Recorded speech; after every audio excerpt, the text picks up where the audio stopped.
along with some of that, the Night People thing that also went live for pre-order almost immediately, we also have teases for new page punchers from McFarlane Toys that are still, at the time of the stream, still going up for pre-order or have gone for pre-order if you're watching this as a separate video that I'm going to splice out. One of which I'm going to tell you right now I don't know how to feel about, which is going to be this animated series Red Hood. Because, first of all, I got to be completely honest, Red Hood in the animated series context just does not vibe for me. Knowing that it's animated and it's the cartoon, it's not the animated movie, because I hear that Under the Red Hood, it's a pretty good animated movie, but I'm talking about the Batman Adventures Continue series that you know was catered to a younger demographic on those Saturday mornings, and yet you throw in Red Hood, who's got such a tragic backstory, but also a much darker tone as opposed to his policy of killing versus not killing, and it just never clicked with me. Specifically this design when he has the mask off. And as such, McFarlane is doing a DC Direct revamp, repackage, retool, whatever you want to call it, but under the Page Punchers label. So we have like 3 labels happening here. Page Punchers, DC Direct, and McFarlane Toys. And I sincerely do not know how to feel about this because it's going to be that animated series aesthetic, which means that the articulation is going to be a little static. He's got those angular looks where when you try to rotate the arms, it goes off in different directions. And I don't already vibe with the aesthetical look that I think this might be my first ever flat out skip. But what do you guys think about this animated series Red Hood? A lot of people are down for it. I'm buying, don't care, drop that. Okay. Look at him. Yeah, like people are excited, but I'm probably in the minority with this one, to be quite honest. Does he actually have a firearm in the holster? Yeah, but we gotta wait and see if you can even take it out. Because that's going to be my counter argument. Can you even take that out?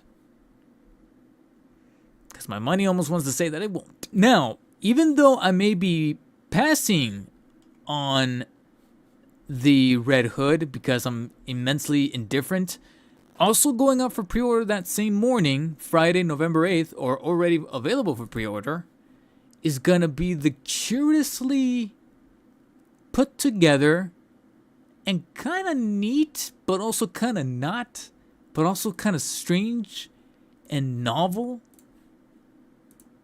Page Punchers 1978 Christopher Reeve Superman, but not from the movie, but from the comic. Apparently there was a comic that adapted the aesthetic and the storyline of the 78 Reeve Superman into comic book form.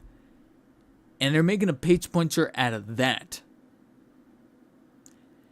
And I gotta be honest, I'm kind of down for it. Now, it is going to be available, I believe, across different retailers. So I don't know if I'm going to buy it from McFarlane directly, maybe as like an Amazon or Big Bad pre-order. But if you missed out on the 78 original, this is not a bad alternative. Just be wary of the massive amounts of cel shading you got going on here around the leg and torso area, which I think from certain angles could look a little egregious. But at the same time, as a nice little counterpiece with the, like I said, the cel shading look, even though, like I said, it's adapting the Reeve style, but I understand it doesn't look like Reeve at all. Especially with the head sculpt there. But I'm eager to see, apart from the comic, what else it comes with. Because if it makes a compelling enough argument, I actually might be down to get this. And then on top of that, not only does he come with the wired cape, but it's also using the cloth that I was asking for in that Night People Batman. Where it's not the nylon, it's actual cloth, like the Robins that we've been getting recently. And I'm like, yo, this could be a pretty good, maybe underrated gem of a page puncher. Could be. I'm not saying it definitively is, but I think it could be. And according to the comic launch of pre-order November 8th, figures include reprints of some of the most iconic comic books. Okay, that was kind of a generic answer there, but Yeah, we'll see what happens come Friday. If this includes like added hands, it's got to include extra hands. Maybe that added head sculpt, but I'm eager to see what else they package with it.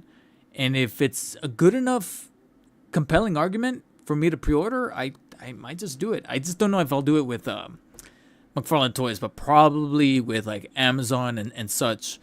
And I would say that, the comic, obviously, like I said, it's using Margot Kidder. I was about to say Margot Robbie. Margot Kidder's portrayal of Lois Lane, and I can definitely tell from the face that that's supposed to be the Gene Hackman Lex Luthor. But this is kind of like a continuation of like what it would have been like if Reeves' Superman went up against Brainiac. So they called it Superman 78, and I'm like, I'm kind of down for it. And I'm genuinely eager to see what the comic storyline is.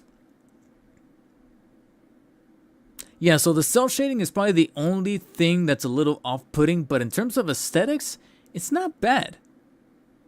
And pairing it next to the original Christopher Reeve, I would say it would look pretty good. Both would look pretty good together. Why does McFarlane do kind of mediocre job at cel shading? It's cool, and on some stuff like the SDDC Batman, it's fine, but man, yeah, the Nightfall exclusive, I believe, the Comic-Con exclusive. Yeah, I just don't want it to look like he's pissing his pants. Basically, as long as cel shading doesn't look like they urinated themselves, I'm okay.